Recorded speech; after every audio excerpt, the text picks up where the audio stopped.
জাতীয় বিশ্ববিদ্যালয়ের অধীনে অনার্স ভর্তি পরীক্ষা তারিখ পরিবর্তন হওয়ার পরে অনেক শিক্ষার্থী আমাদেরকে একটা কমেন্ট করছে যে ভাইয়া আমাদের রুটিনের তো পরীক্ষা তো পরিবর্তন হয়েছে, রুটিন পরিবর্তন, কিন্তু আমাদের মানবন্টন পরিবর্তন হয়েছে কিনা, আর মানবন্টন লাস্ট কোন মানবন্টন রয়েছে সেই বিষয়টা আমি তোমাদেরকে বোঝানোর চেষ্টা করছি এই ভিডিওতে।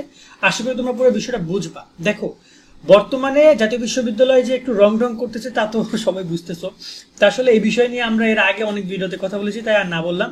বাট জাতীয় বিশ্ববিদ্যালয় লাস্ট 24 তারিখের পরীক্ষা ক্যান্সেল করে 31 তারিখে দিয়েছে। এই তারিখে পরীক্ষা তারা কতটুকু নিবে কিনা এটা আমি শিওর না। যদি অ্যাডমিট কার্ড ডাউনলোড শুরু হয় ওভারঅল 22 তারিখ থেকে 22 মে থেকে, তাহলে শিওর থাকো যে পরীক্ষা হবে। আর যদি অ্যাডমিট কার্ড ডাউনলোড তারা শুরু না করে তাহলে তো আবার পরীক্ষার তারিখও পরিবর্তন হইতে পারে। সেক্ষেত্রে কোরবানির পর ছাড়া পরীক্ষা দেখছি না, কারণ জুন মাসে 8 তারিখ 7 তারিখ 8 তারিখে কোরবানি শুরু হচ্ছে। আর এবার আসি যে মানবন্টন নিয়ে কথা বলতে, জাতীয় বিশ্ববিদ্যালয়ের যে ভর্তি বিষয়ক ওয়েবসাইট অনার্সের, সেখানে মানবন্টন প্রসঙ্গে কোনো প্রকার নোটিশ রিসেন্ট টাইমে প্রকাশ করা হয়নি।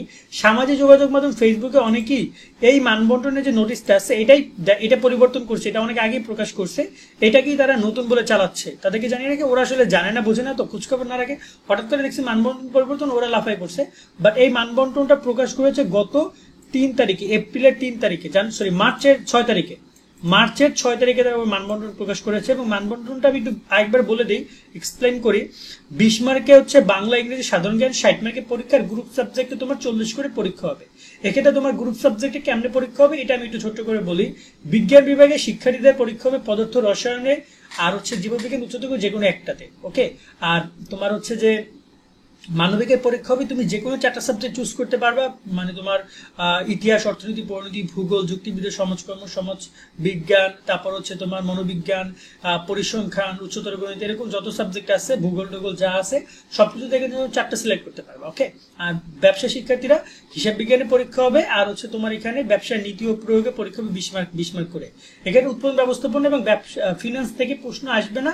এই বিষয়টা এই জন্য আমরা শিওর যে জাতীয় বিশ্ববিদ্যালয়ের যে ভর্তি মেইন মানবন্টন, সেখানে কিন্তু এই বিষয়টা তারা জানিয়েছে ঠিক এরকম ভাবে। আমি যদি মেইন মানবন্টনটা দেখাই তাহলে তোমরা বুঝতে পারবা। এই যে মূল মানবন্টন, মূল ভর্তি বিজ্ঞপ্তি, এটা এখানে তারা বলে দিয়েছে যে হিসাব বিজ্ঞানে 20 এবং বাংলাদেশ নীতি ও প্রয়োগে 20 মার্ক, ওকে। সো এখানে তারা কিন্তু ফিনান্স ব্যাংকিং এর কথা বলেনি। এখন যদি ফিনান্স ব্যাংকিং এর কোশ্চেন তারা দেয় তাহলে এটা তো এক প্রকার শিক্ষার্থীদের সাথে ফাইজলামি। তো আমার মনে হয় তারা এই ফাইজলামিটাও করলে তো আর কিছু থাকেই না। দেন এই হচ্ছে গিয়ে তোমাদের মোটামুটি মানবন্টন। এবং এই যে এই মানবিকের মানবন্টনটা চেঞ্জ হয় না, শুধু চেঞ্জ হয়েছে গ্রুপ সাবজেক্টে এর মানবন্টন, কি বলো ওটাকে, বিজ্ঞানের মানবন্টন চেঞ্জ হয়েছে। আগে ছিল 17, 17, 16 মানে 50 মার্কের পরীক্ষা হতো, কিন্তু এখন এখানে পরীক্ষা হবে টোটাল 40 মার্কের পরীক্ষা হবে। এক্ষেত্রে পদার্থতে মেবি 13 যাবে, 13 আর বাকিটা এখানে যাবে মনে হয়, ঠিক আছে। 13, 14 হবে মনে হয়, এরকম একটা মানবন্টন তারা করবে। অথবা দেখা যায় 14 আর হয়তো বা এখানে 12 করবে, এরকম একটা মানবন্টন তারা করবে, ওকে। আর বাংলা ইংরেজি মানবন্টনটা চেঞ্জ হয়েছে, আগে ছিল 20-20-10 আর এখন হচ্ছে 25-25-10। আগে ছিল 25-25-10, এখন হচ্ছে 20-20-20। এটা ওগুলো হচ্ছে 20-20-20। মূলত এখান থেকে তারা 10 মার্ক নিয়ে এই বিজ্ঞানের এই সাধারণ জ্ঞানে 10 দিয়েছে, আর এখান থেকে 5 নিয়ে এখানে তারা 10 দিয়েছে। এই টোটাল মানবন্টন পরিবর্তন তারা করছে, এবং এটা অনেক আগেই প্রকাশ হয়েছে। সো মানবন্টন নতুন করে তারা কোনো প্রকাশ করেনি, এটা তুমি শিওর থাকো।